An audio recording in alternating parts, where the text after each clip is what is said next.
kami dari kelompok 5 Sosiologi. Di sini kami akan membahas mengenai kasus yang telah lama dahulu, yaitu kasus yang sangat viral sekali di UGM tentang Argo yang ditabrak oleh mahasiswa di UGM juga yang bernama Kristina tadi kan yang juga berasal dari Sukaro. Jadi sebelum itu kami akan memulai perkenalan kami terlebih dahulu. Perkenalkan, nama saya Dika Karen. Saya Kirana. Saya Niza Gracia Putri. Saya jadi Krisna sendiri. Saya Sharon. Saya Richard Gracia Putri berkabar. Selamat menyaksikan teman-teman semua.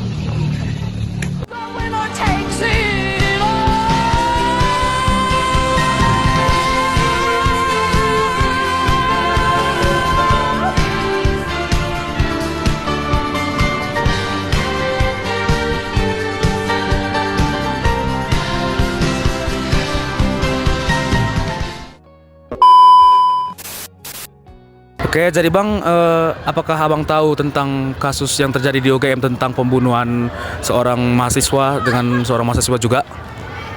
Oh, ya, tahu Bang. Jadi bisa agak saya bertanya kepada Abang mengenai kasus itu? Bisa Bang, bisa. Jadi saya ingin bertanya kepada Abang, kalau pas awal-awal diusutnya kasus itu kan sempat ada isu kalau misalnya si pelaku ini adalah anak orang kaya atau orang terpandang. Jadi kata mereka mungkin karena itulah kasus itu ditunda seperti itu. Jadi menurut Abang, ini kasusnya ini memang tertunda dengan murni, tidak ada kayak perubahan-perubahan hukum, atau memang ada pengaruh sedikit itu dari bapaknya si pelaku ini? Karena kan kita tahu bapaknya si pelaku ini adalah orang kaya dan orang terpandang gitu. Oke, kalau menurut saya itu tidak murni, karena kita lihat dari pelakunya aja, dia dari keluarga orang yang berada, terus mungkin aja dia dari keluarganya itu bisa menyuap pengadilannya supaya agar kejadiannya ini bisa ditunda, pengadilannya ini, hukumannya ini bisa ditundanya. Jadi menurut Abang kasus ini memang tidak murni ya, penundaan hukumnya ini? Iya Bang, menurutku tidak murni. Jadi terima kasih Abang atas partisipasi Abang dalam wawancara kami ini. Terima kasih Bang. Jadi, apakah Bapak mengetahui mengenai kasus tabrak lari seorang mahasiswi UGM? Ya, saya mengetahui. Jadi, bagaimana pendapat Bapak mengenai kasus tersebut? Menurut saya itu tidak adil karena dia punya privilege, tapi dia menggunakan privilege-nya secara semena-mena. Seperti itu. Terima kasih. Jadi, terima kasih atas pendapat Bapak.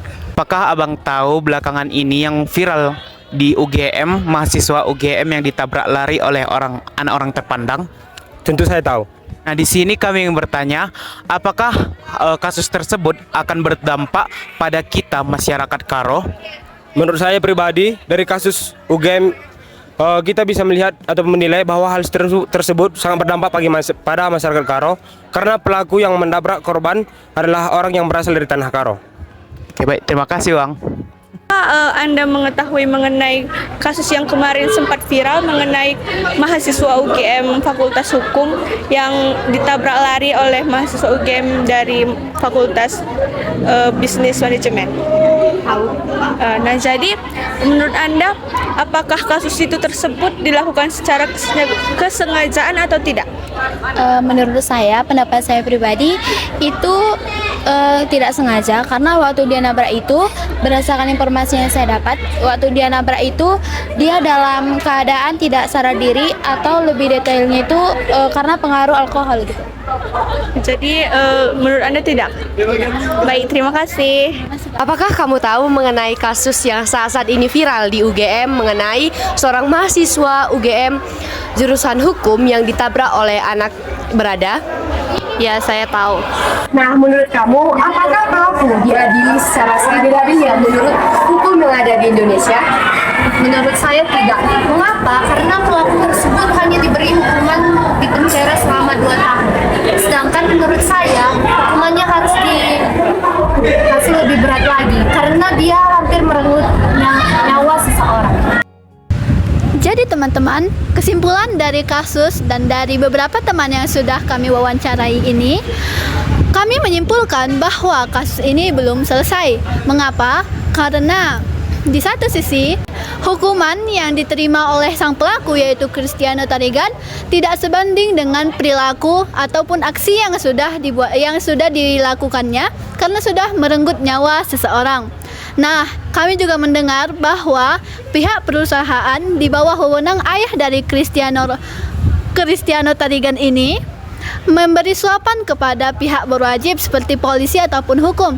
Nah, jadi kami merasa kasus ini tidak diadili seadil-adilnya. Sekian kesimpulan bisa kami sampaikan. Terima kasih. Selamanya